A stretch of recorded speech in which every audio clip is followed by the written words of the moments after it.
Здравствуйте, это я, Комиссар Benkov. Hi, it is I, Commissar Benkov. In this scenario, Russia and Turkey are at war.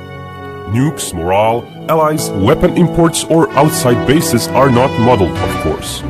I've already talked about the air war, so that part will be skipped. If belligerents would wage war with ground troops, what options would they have?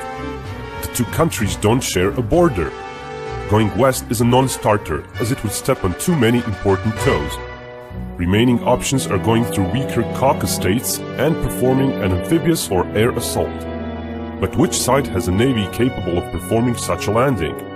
Russian navy is larger, but it is also divided into far-away fleets which would have to carry the troops and supply its ships. Majority of Russian fleet is made up of small vessels with insufficient endurance for such a high seas mission. The replenishment fleet is not large enough to provide proper support. Ocean-going part of Northern, Pacific and Baltic fleets would have to operate near South Turkish coast, too far from Russia to receive meaningful air cover. Turkish planes would be well positioned to deal with a possible landing. Turkish Navy could go back and forth to Bosporus and Dardanelles and concentrate its forces. Close to its shores, it could use its numerous small boats and diesel-electric submarines effectively. Russian best assets would be its nuclear submarines. But since Turkish fleet would stick to its coast, it would be too dangerous for Russia to secure that coast with all the Turkish anti-submarine ships and helicopters. It would be a non-starter for Russia to undertake a landing from the south. Russian Black Sea fleet would be too weak to be useful against more numerous defenders on their own, but they would enjoy Russian air supremacy, so a minor amphibious landing could be possible. Russian airborne forces, on the other hand, are amongst the largest in the world. Coupled with Air Force's transport fleet, in theory they could paradrop up to 2 brigades at once, and perhaps paradrop entire airborne corps within days. Such a concentration of force would be hard to fight against, but also very hard to supply. As comparison with Normandy landing shows, any force needs several times larger shipments of supplies than it has troops. With only partial air superiority, such air supply runs would face steep losses. Realistically, only a short supply stint could be pulled off. Thus, an assault would likely happen not far off the front lines. That way, it can try to meet up with the main Russian assault before it loses momentum. Turkish Navy is absolutely ill-prepared to fight Russia far away from its coasts, let alone perform a landing.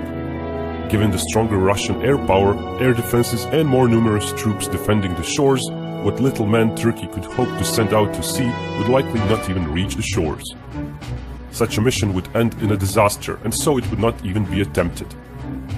Land-wise, if both sides would rush at each other, Georgian plain might see fighting first.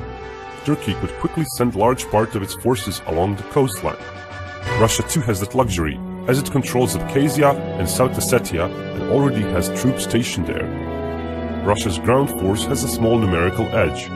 Turkey has larger periodically trained reserve force, while Russia can count on more paramilitary troops. Russia has twice as many professional soldiers though. Both sides use a variety of heavy weapon systems, both old and modern equipment, but Russian units feature more heavy weapons and their average tank is somewhat more advanced. With all that, Turkey moving into Russia-controlled territory would be prohibitively costly.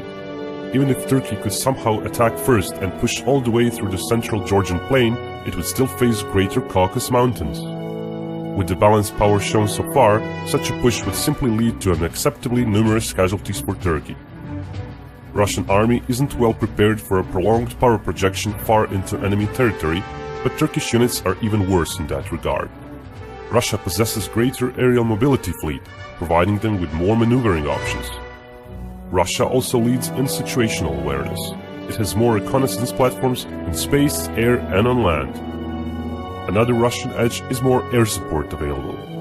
Combined with vastly stronger air defenses, which would neutralize much of Turkish air support to their troops, Russia could count on more fire support in general, especially when one counts the larger and more modern assault helicopter fleet, as well as land-based rocket forces. Best bet for Turkey would be sticking to more defendable region of Lesser Caucasus Mountains and keep an eye for counter-strike opportunities at overstretched Russian forces. Attacking is hard. Historically, swift and successful large-scale invasions required several-fold advantage in manpower, vast air superiority, noticeable technological edge, and fairly flat terrain to succeed, oftentimes combined. Russia would not be able to count on any of those for its push into Turkish defenses. Its air superiority would not be continuous, and it would have a hard time exploiting it due to number of targets and fairly low precision of its airstrikes. Russia has more heavy weapons, but their mobility would be very much hindered by the mountainous terrain. Without great manpower edge, it would be very hard for Russia to make headway.